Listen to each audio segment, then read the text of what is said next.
বর্তমান সরকারের কাছে আমাদের একটাই দাবি, যে কোনো মূল্যে আমরা জাতীয়করণ করতে চাই এবং আমরা জাতীয়করণের মাধ্যমে এই বাংলাদেশের উন্নয়নে অংশীদার হয়ে বৈষম্য দূরীকরণে আমরা অংশীদার হতে চাই। বাংলাদেশে যাতে শিক্ষা ব্যবস্থায় কোনো বৈষম্য না থাকে সেই প্রত্যাশা করছি, এবং যদি আমাদের এই বৈষম্য দূরীকরণ করা হয়, বর্তমান সরকার সহ পুরা প্রশাসনকে আমরা মাধ্যমিক এবং মাদ্রাসার পর্যায় থেকে সকলকে ধন্যবাদ। আসসালামু আলাইকুম। এ পর্যায়ে গোপীনাথপুর স্কুলে জহির স্যার কিছু বলেন। আসসালামু আলাইকুম। বৈষম্যের অবসান কল্পে আজকে আমাদের এই মানববন্ধন। আমরা দীর্ঘদিন যাবৎ বৈষম্যের শিকার। আমরা একই পাঠ্যসূচি অনুসরণ করে একই বই পড়ানো হয় এবং একই সনদ নিয়ে আমাদের শিক্ষার্থীরা কলেজে যায়, কিন্তু সরকারি বেসরকারি বিশাল ব্যবধান, পাহাড় সম ব্যবধান। আমাদের শিক্ষকরা মানবেতর জীবনযাপন করছে। আমরা আশা করব বর্তমান সরকার আমাদেরকে এই বৈষম্য নিরসনে সহযোগিতা করবে এবং শীঘ্রই আমরা একটা সুখবর পাবো, এই প্রত্যাশা করে আমি আমার বক্তব্য শেষ করছি। এ পর্যায়ে তারকা সেনাই উচ্চ বিদ্যালয়ের পক্ষে জামালউল্লাহ ফারুকী হুজুর কিছু বলেন।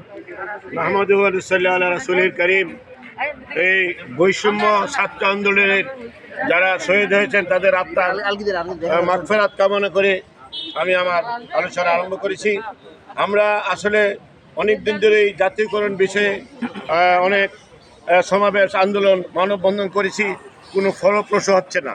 কিছুদিন পূর্বে আমাদের সমন্বয়ক, এর মধ্যে যুগ্ম ক্রীড়া উপদেষ্টার শ্রদ্ধা আব্বা হেডমাস্টার, উনি আমাদের যে শিক্ষা উপদেষ্টা ওহিদুদ্দিন মাহমুদ স্যারের নিকট সাক্ষাৎ করেছিলেন।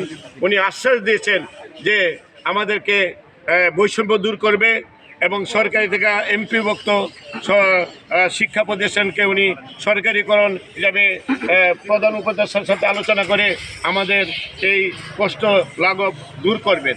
আমি আশা করি বর্তমান উপদেষ্টা, প্রধান উপদেষ্টা সহ শিক্ষা উপদেষ্টা সহ সবার একটা আন্তরিকতা আছে।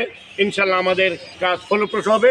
আমরা কসবা উপজেলাতে মানববন্ধনে সকলে উপস্থিত হয়েছি। আসসালামু আলাইকুম। এ পর্যায়ে কথা বলবেন আকসিনা কোল্লাবাড়ি মাদ্রাসার সম্মানিত সুপার হুজুর। বিসমিল্লাহির রহমানির রহিম।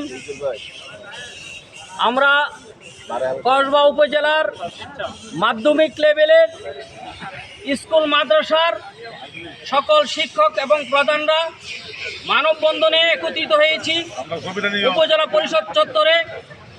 আমরা অত্যন্ত খুশি, বর্তমান সরকার যেভাবে দেশকে পরিচালনা করে আসছেন, বিশেষ করে শিক্ষার দিকে ওনাদের যেই খেয়াল এবং ওনারা যে শিক্ষার মান উন্নয়নের জন্য চেষ্টা করতেছেন এবং দেশের বিভিন্ন পর্যায়ে ভালো করার জন্য, উন্নয়ন করার জন্য, দুর্নীতিমুক্ত করার জন্য চেষ্টা করতেছেন। আমি বর্তমান সরকারকে, ডক্টর ইউনূস সাহেব সহ সবাইকে এবং শিক্ষা উপদেষ্টা সহ সবাইকে ধন্যবাদ জানাচ্ছি। আমাদের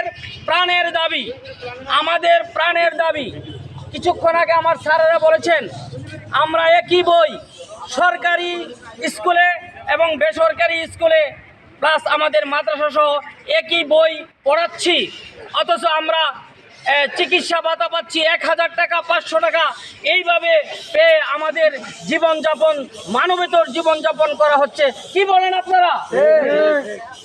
ভাইরা আমার, এই দেশের মধ্যে এত বড় বৈষম্য আমরা কিন্তু